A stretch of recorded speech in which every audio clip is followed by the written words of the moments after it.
जब हम प्रार्थना करते हैं, हमारे कई सारे ऐसे बंधन होते हैं जो कि शैतान की ओर से है, उन बंधनों को प्रार्थना तोड़ देती है। जब आप प्रार्थना में होते हैं, बहुत सारे बंधन आपके जीवन से अपने आप टूटने लगते हैं। प्रार्थना को हल्के में मत समझिए।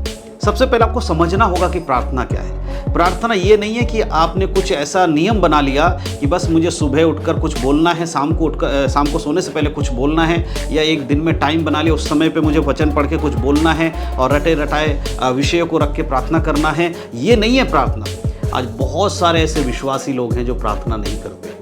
वो केवल संडे को चर्च जाते हैं, आराधना अटेंड करते हैं, पास्टर के वचन को सुनते हैं, उसके बाद घर आ जाते हैं और पूरे सप्ताह कभी भी प्रार्थना नहीं करते। फिर से वो संडे को जाते हैं, फिर आराधना करते हैं, फिर वापस आते हैं। इसी तरह से आज बहुत सारे विश्वासियों का जीवन हो गया है। लेकिन हर एक विश्वासी को समझना चाहिए कि उसे व्यक्तिगत जीवन में भी प्रार्थना करना बहुत ज़रूरी है। तो बाइबल के अकॉर्डिंग क्या कोई खास तरीका है प्रार्थना करने का? क्या बाइबल में कुछ ऐसे बातें लिखी गई हैं जो कि हमें प्रार्थना में बोलनी ज़रूरी है या नहीं बोलनी चाहिए? कुछ बातें प्रार्थना में अगर हम नहीं बोलेंगे तो क्या होगा, या कुछ बातों को अगर हम ऐड करेंगे, उसमें जोड़ के बोलेंगे प्रार्थना में तो क्या होगा? तो ऐसे बहुत सारे मेरे पास सवाल आ रहे थे, इसलिए मैंने सोचा कि आज मैं आपके सवालों का जवाब बताऊंगा, बाइबल के वचनों से आपको दूंगा। Praise the Lord. आप सभी मसीह भाई बहनों को प्रभु यीशु मसीह के नाम में जय मसीह की। परमेश्वर के नाम की स्तुति और महिमा हो।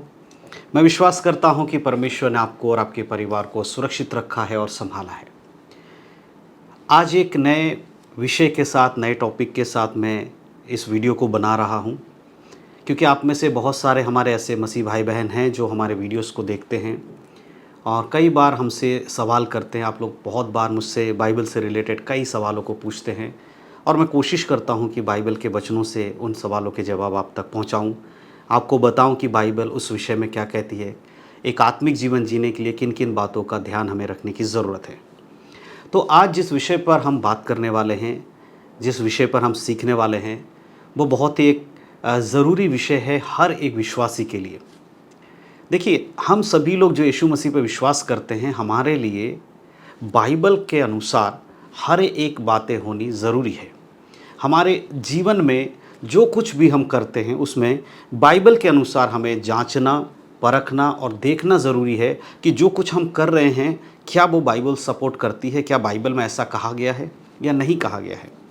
ऐसा नहीं है कि आप केवल चर्च जाना शुरू कर दें और आप सोचें कि आप बिल्कुल पवित्र बन गए हैं, आप जैसा मर्जी जीवन जिए, कोई फ़र्क नहीं पड़ेगा, बस आपको केवल चर्च जाना है, यीशु मसीह पर विश्वास करना, इतना ही काफ़ी है। नहीं मेरे प्रियो, ये एक गलत धारणा है। बाइबल के अनुसार एक विश्वासी को बाइबल हमें बताती है कि उद्धार पाने के बाद एक विश्वासी जब यीशु मसीह को ग्रहण करके उद्धार पाता है, उसके बाद उसे बाइबल के अनुसार जीवन जीना बहुत ज़रूरी है। हर एक काम में, केवल चर्च जाना ही नहीं, आपका व्यक्तिगत जीवन भी बाइबल के अनुसार होना बहुत ज़रूरी है। तो इन्हीं सारे विषयों को लेकर जब मैं वीडियोज़ बनाता हूँ तो आप में से बहुत सारे मसीह लोग हमें कमेंट करते हैं, अपने सवाल लिख कर भेजते हैं। तो बहुत सारे सवाल मेरे पास आ रहे थे कि ब्रदर हमें बताइए कि हम मसीह में नए हैं या हम काफ़ी दिनों से मसीह में जा रहे हैं लेकिन अभी तक हमें प्रार्थना करना नहीं आता। तो बाइबल के अकॉर्डिंग क्या कोई ख़ास तरीका है प्रार्थना करने का? क्या बाइबल में कुछ ऐसे बातें लिखी गई हैं जो कि हमें प्रार्थना में बोलनी ज़रूरी है या नहीं बोलनी चाहिए? कुछ बातें प्रार्थना में अगर हम नहीं बोलेंगे तो क्या होगा, या कुछ बातों को अगर हम ऐड करेंगे, उसमें जोड़ के बोलेंगे प्रार्थना में तो क्या होगा? तो ऐसे बहुत सारे मेरे पास सवाल आ रहे थे, इसलिए मैंने सोचा कि आज मैं आपके सवालों का जवाब बताऊंगा, बाइबल के वचनों से आपको दूंगा। तो सबसे पहली चीज़ कि प्रार्थना का जीवन एक विश्वासी का होना सबसे ज़रूरी बात है। अगर आप एक विश्वासी हैं तो आपका जीवन प्रार्थना का होना चाहिए, आपको प्रार्थना करना आना चाहिए। अब यहाँ बात आती है कि प्रार्थना कैसे करें।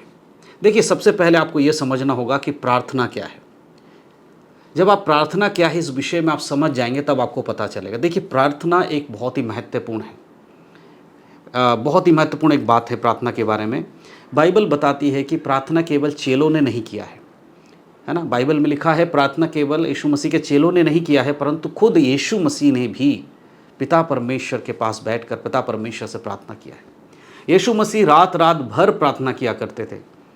मत्ती रचित सुसमाचार या लूका में जब हम पढ़ते हैं, बाकी गॉस्पल्स में जब हम पढ़ते हैं, हम पाते हैं कि यीशु मसीह ने अपने चेलों को कहा, जागते रहो और प्रार्थना करते रहो। पौलुस कहता है, जागते रहो, प्रार्थना करते रहो। बहुत सारी बातें प्रार्थना के बारे में बाइबल हमें बताती है। तो हर एक विश्वासी के लिए प्रार्थना करना बहुत ज़रूरी है। और जब यीशु मसीह खुद प्रार्थना कर रहे हैं, तो क्या आज हम लोग जो यीशु मसीह पे विश्वास करते हैं, हमें नहीं प्रार्थना करना चाहिए? आज बहुत सारे ऐसे विश्वासी लोग हैं जो प्रार्थना नहीं करते हैं। वो केवल संडे संडे को चर्च जाते हैं, आराधना अटेंड करते हैं, पास्टर के वचन को सुनते हैं, उसके बाद घर आ जाते हैं और पूरे सप्ताह कभी भी प्रार्थना नहीं करते। फिर से वो संडे को जाते हैं, फिर आराधना करते हैं, फिर वापस आते हैं। इसी तरह से आज बहुत सारे विश्वासियों का जीवन हो गया है। लेकिन हर एक विश्वासी को समझना चाहिए कि उसे व्यक्तिगत जीवन में भी प्रार्थना करना बहुत ज़रूरी है। अब प्रार्थना क्या है? प्रार्थना वो है जो आप परमेश्वर से बातचीत करते हैं। सबसे पहले आपको समझना होगा कि प्रार्थना क्या है। प्रार्थना ये नहीं है कि आपने कुछ ऐसा नियम बना लिया कि बस मुझे सुबह उठकर कुछ बोलना है, शाम को सोने से पहले कुछ बोलना है, या एक दिन में टाइम बना लिया उस समय पे मुझे वचन पढ़ के कुछ बोलना है और रटे रटाए विषयों को रख के प्रार्थना करना है। ये नहीं है प्रार्थना। प्रार्थना का अगर आप अर्थ समझोगे तो वो है अपनी बातों को परमेश्वर के सामने रखना। उसमें कोई भी ऐसा नहीं है कि रट्टा लगाकर कुछ किया जाता है। बहुत सारे लोग प्रार्थना करते हैं तो बाइबल के वचनों को लेकर बस बाइबल के वचनों को बोल देते हैं, या किसी ने कभी कोई प्रार्थना किया हो उसको याद कर ले तो उसी को रट्टा लगाकर प्रार्थना करते हैं। ये प्रार्थना नहीं है। बाइबल बताती है प्रार्थना है अपनी ज़रूरतों को परमेश्वर के सामने रखना, प्रभु से बातचीत करना, प्रभु को बताना कि मेरे जीवन में क्या प्रॉब्लम है, प्रभु से बात करना, परमेश्वर मेरे आत्मिक जीवन में बढ़ने के लिए मुझे कौन कौन सी बातें मुझे रोक रही हैं, परमेश्वर से ये बोलना कि प्रभु आप मुझे सामर्थ्य दीजिए, पवित्र आत्मा से विनती करना कि पवित्र आत्मा आप मुझे आत्मिकता में बढ़ाइए। नित्य दिन हमें प्रार्थना करना है, यीशु मसीह के आगमन के लिए खुद को तैयार करना है, परमेश्वर से सामर्थ्य प्राप्त करना है। जब हम प्रार्थना करते हैं, हमारे कई सारे ऐसे बंधन होते हैं जो कि शैतान की ओर से है, उन बंधनों को प्रार्थना तोड़ देती है। जब आप प्रार्थना में होते हैं, बहुत सारे बंधन आपके जीवन से अपने आप टूटने लगते हैं। प्रार्थना को हल्के में मत समझिए, आराधना को हल्के में मत समझिए। आराधना प्रार्थना एक ऐसी चीज़ है। जब पौलुस जेल में थे, पतरस जेल में थे, तब देखिए उनके प्रार्थना और आराधना की वजह से जेल की नींवें हिल गई, पतरस की बेड़ियाँ टूट गई, जो हाथों में बेड़ी पैरों में जंजीर पड़े तो सब टूट गया। तो प्रार्थना बहुत सामर्थ्य है मेरे प्रियो, इसीलिए प्रार्थना करना बहुत ज़रूरी है। अब करें कैसे, है ना?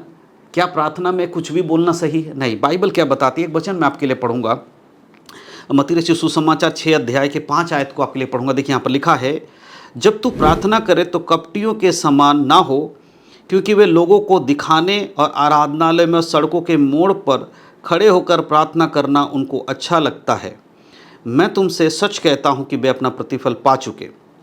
और 6 आयत में लिखा है, जब तू प्रार्थना करे तो अपनी कोठरी में जा और द्वार बंद करके अपने पिता से जो गुप्त में है प्रार्थना कर, तब तेरा पिता जो गुप्त में देखता है तुझे प्रतिफल देगा। ठीक है, इस वचन को आप समझिए। सबसे पहले प्रभु कह रहे हैं कि दूसरों को देखकर उनके जैसे प्रार्थना करने की कोशिश मत करिए, है ना, कि हाँ मैं उनके जैसा प्रार्थना करूँगा तो मुझे बाकी सारे लोग अच्छा समझेंगे, जितने बाकी लोग हैं मुझे वाहवाही करेंगे कि कितना अच्छा प्रार्थना करते। प्रभु कह रहे नहीं, ये कपटी लोगों की प्रार्थना आपको नहीं करना है, जो दूसरों को दिखाने के लिए। बहुत सारे लोगों का प्रार्थना का जीवन कैसे होता है, वो चर्च में खड़े होकर प्रार्थना करते हैं। क्यों? क्योंकि वहाँ लोग देख रहे हैं। वो जाकर सभाओं में, जहाँ पर कहीं पर मंडली हो रही है या कहीं पर क्रूसेट हो रहा है, कहीं पर मीटिंग्स हो रहे हैं, सड़कों पर कहीं पर मीटिंग किया जाए, वहाँ जाकर उस भीड़ के अंदर सड़क पे खड़े होकर प्रार्थना करते हैं। वो सोचते हैं कि ऐसा करेंगे तो लोग उनकी वाहवाही करेंगे। ऐसी प्रार्थना का जीवन परमेश्वर आपसे नहीं चाहता, परंतु परमेश्वर चाहता है। जब यहाँ गुप्त की बातें लिखी कि तू गुप्त में जा, अपने दरवाजे को बंद कर, तो इसका सही अर्थ क्या है? एक तो सबसे इंपॉर्टेंट जो हम वचन पढ़ के समझ सकते हैं कि हमें एकांत में प्रार्थना करना चाहिए, अकेले में प्रार्थना करना चाहिए। व्यक्तिगत प्रार्थना, सामूहिक प्रार्थना अलग होता है ना, आप चर्च में करो वो प्रार्थना नहीं, परंतु व्यक्तिगत प्रार्थना प्रभु करे अकेले में जाकर। तो वचन पढ़ के साफ पता चलता है कि हमें गुप्त में जाकर प्रार्थना करना चाहिए। लेकिन यहाँ उस वचन का एक और अर्थ आपको समझना होगा, अपनी कोठरी में जा द्वार लगा कर। इसका मतलब ये भी हो सकता है, ये भी है जिसको हमें आसानी से समझने की ज़रूरत है, वो है कि हमारे खुद का एक आत्मिक प्रार्थना का जीवन होना चाहिए। ऐसा प्रार्थना का जीवन जिसे कोई दूसरा व्यक्ति ना देख रहा हो, ना सुन रहा हो। इस बात को समझना बहुत ज़रूरी है कि हम गुप्त में किसी के नज़र में आए बिना भी अपने विषय को परमेश्वर के सामने रखें। आज बहुत सारे लोगों का व्यक्तिगत प्रार्थना का जीवन नहीं है, यही वजह है कि आप प्रभु में बढ़ नहीं पा रहे। आज बहुत सारे लोग क्यों बीमारियों में पड़े हुए हैं, क्यों उनके जीवन में प्रॉब्लम्स आ रही हैं, क्यों वो कहते हैं कि हमारे जीवन से दुख मुसीबत नहीं जा रही, उसका एक कारण ये भी है कि उनका एक आत्मिक जीवन होने के बावजूद वो प्रार्थना का जीवन नहीं जी रहे हैं, वो प्रार्थना नहीं कर रहे, जिसकी वजह से उनके बंधनें आज भी बंधी हुई हैं। क्योंकि प्रार्थना बहुत सारे बंधनों को तोड़ देता है मेरे प्रियो, इसीलिए प्रार्थना बहुत ज़रूरी है एक मसीह व्यक्ति के मसीह जीवन के लिए। हालेलुया। तो प्रार्थना क्या है? प्रार्थना परमेश्वर से बातचीत करना है। अब प्रार्थना कैसे नहीं करना है? दूसरों के समान देखकर अपनी वाहवाही के लिए प्रार्थना नहीं करना है, परंतु प्रार्थना कैसे करना उसको समझिए। अगले आयत को जब हम पढ़ते हैं, उसके 7 आयत को हम पढ़ेंगे, मत्ती 6 का 7, तो देखिए वहाँ पर क्या लिखा है, प्रार्थना करते समय अन्य जातियों के समान बक बक ना करो, क्योंकि वे समझते हैं कि उनके बहुत बोलने से उनकी सुनी जाएगी। आज बहुत सारे लोग बक की प्रार्थना करते हैं, रट्टा मारे हुए प्रार्थना को रट्टा मार देते हैं। बाइबल में देखिए मरियम, जैसे कुछ लोग क्या कहते हैं, मरियम की बात से प्रार्थना कर रहे होते हैं, मरियम की बातों को लेकर प्रार्थना कर रहे होते हैं। बहुत सारे जगह मैंने ऐसे देखा है, लोग यीशु मसीह के नाम से किससे प्रार्थना कर रहे होते हैं? मरियम से प्रार्थना कर रहे होते हैं। वो बोल रहे थे मरियम हमारी प्रार्थना को सुनिए। ये सब चीज़ें बाइबल में नहीं है। परमेश्वर के सामने हमें प्रार्थना करना है। और दूसरी सबसे बड़ी चीज़ क्या है? बक की प्रार्थना नहीं करनी है। बक की प्रार्थना क्या है? बार बार एक ही चीज़ को रट्टा लगा लेना और बस उसी पे लगे रहना, लंबा एक विषय को लंबा लेके जाना। अब किसी व्यक्ति के लिए प्रार्थना करना है कि परमेश्वर उसे चंगाई दे, अब उसको प्रार्थना करते करते, उसके चंगाई से प्रार्थना करते करते इतना लंबा खींचते चले जा रहे, उसको और भी जोड़ते चले जा रहे हैं, और उसे लग रहा है इतना गहराई में इतनी बातों को हम बोलेंगे तो परमेश्वर जल्दी उत्तर देगा। ऐसा नहीं, बक नहीं करना है। जो सच है, जितना है उतना ही बोलिए। प्रभु छोटी प्रार्थनाओं को भी सुन लेगा, लेकिन दिल से होनी चाहिए। आप बहुत लंबे भाषण देने वाले प्रार्थना करेंगे और आपको ये लगेगा कि परमेश्वर आपकी सुन लेगा, तो ऐसा नहीं। बाइबल कहता है अन्य जाति के समान मत बनो। उनको लगता है ज़्यादा चिल्लाने से, ज़्यादा जोर जोर से प्रार्थना करने से प्रभु सुन लेता है। परमेश्वर बहरा नहीं है, वो आपके मन की बात को जानता है। तो फिर ज़्यादा चिल्लाने की आपको ज़रूरत ही क्या है? बड़े आराम से, शालीनता से आप परमेश्वर से प्रार्थना कर सकते हैं। तो ये बातें प्रार्थना के लिए जानना बहुत ज़रूरी है। ध्यानपूर्वक प्रार्थना करिए। जो विषय आपके पास है आप उन्हीं विषय पर प्रार्थना कीजिए। ज़्यादा लंबा जाकर प्रार्थना करने की कोशिश मत कीजिए। लेकिन एक बात यहाँ समझिए, प्रार्थना का जीवन हर एक विश्वासी के लिए बहुत इंपॉर्टेंट है मेरे प्रियो। प्रार्थना परमेश्वर से किया जाता है और यीशु मसीह के नाम से किया जाता है। आज बहुत सारे लोग मरियम से प्रार्थना कर रहे होते हैं, ये बाइबल के अनुसार नहीं है। मरियम भी एक इंसान है, उन्होंने यीशु मसीह को जन्म दिया, इसका यह मतलब नहीं है कि वो परमेश्वर है। उनको भी उद्धार की ज़रूरत है, उनका भी उद्धार के लिए यीशु मसीह के बलिदान का ज़रूरत है उनको। वो परमेश्वर नहीं है। इस धारणा को निकाल दीजिए। आज बहुत सारे लोग इस गलत तरीके से प्रार्थना करते हैं। वो कुछ लोग कैंडल जला के प्रार्थना जब करते, कैंडल जला के बैठ जाते हैं। कुछ लोग अलग अलग तरीके से अंधेरा करके बैठ के प्रार्थना करते हैं। ये सब तरीके, सिंपल प्रार्थना करिए, कोई दिक्कत नहीं है। आप कहाँ बैठे हैं, कैसे अंधेरे में बैठे, कोई दिक्कत, अंधेरे में भी परमेश्वर सुनता है ना। लेकिन एक घर में रोशनी है, आपने लाइट जला के प्रार्थना करिए, कोई दिक्कत नहीं है।